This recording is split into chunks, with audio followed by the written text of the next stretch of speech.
New York Paul Reiser. You can find him on the Amazon comedy Red Oaks, whose third and final season was recently released with Reiser as the power-packing president of a New Jersey country club in the 1980s.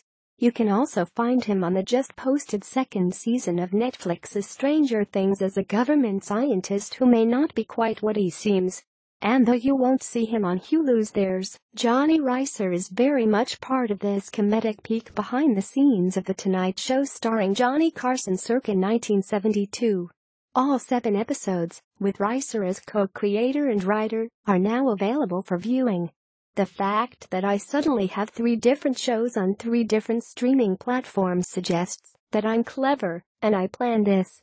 I planned nothing, says Reiser before joking that his goal now is to be on every platform and every device, even when you shut it off. The 60-year-old Reiser, whose acting career began with a bang in the films Diner, Beverly Hills Cop and Aliens, and who starred in NBC's 1990s sitcom hit Mad About You, is also a veteran stand-up comic who appeared many times on Carson's Tonight Show during its heyday. His experience on Johnny's couch, coupled with his earlier memories of staying up late on school nights to catch Johnny's monologue, and the comedians whose careers he launched with a sanctifying thumbs up, spurred Reiser to develop There's Johnny, with partner David Steven Simon.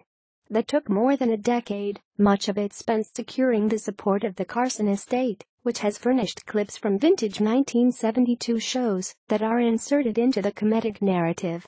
It is through these snippets that Carson resides in There's Johnny. No actor plays him. The action centers on 19-year-old Carson idolizing Andy Clavin, who stumbles into a job as gopher on The Tonight Show staff. Fresh from Nebraska, wide-eyed Andy, Ian Nilsson, works closely with a fellow staffer, jaded Hollywood childjoy, Jane Levy, who treats Andy's naivety with exasperation and wonderment. All of the characters are fictional, other than Freddie DeCordova, Carson's longtime executive producer and ring-a-ding-ding consigliere, who is played with gusto by Tony Danza.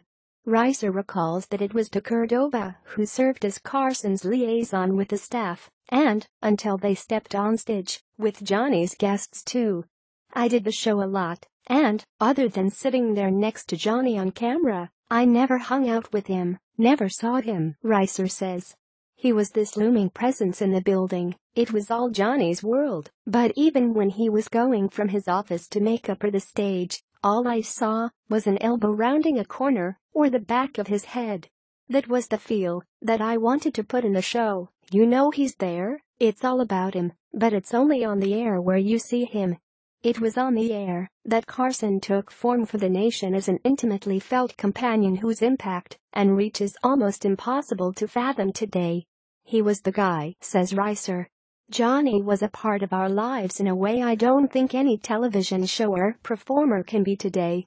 You couldn't record the show, so you had to stay up until 11:30 Eastern Time to watch, or you missed out.